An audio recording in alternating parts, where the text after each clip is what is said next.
kung ang tao ba mapahama, kapatid na Christian, totoo ba yung sinasabi ng iba na yun ang guhit ng kanyang palad Merong ganung paniniwala Opo. na pagka ang tao raw maliligtas, kahit na anong kabalbalan ng paggagawin, maliligtas pa rin. Opo. Pagka mapapahamak daw ang tao, kahit na magpakabuti at ano man ang kagandahang asal na taglay niya, kung mapapahamak siya, mapapahamak siya.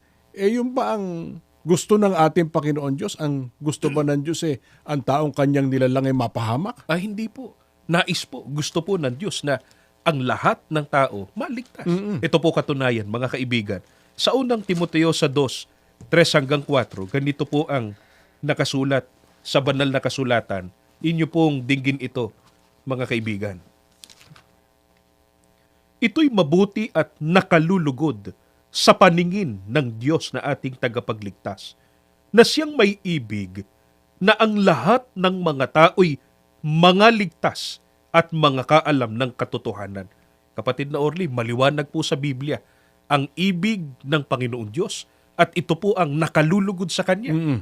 Ang lahat po ng tao ay maligtas at mga kaalam ng katotohanan para ang tao po na nilalang ng Diyos ay maligtas. Kailangan malaman po ng tao, gawin ng tao ang katotohanan.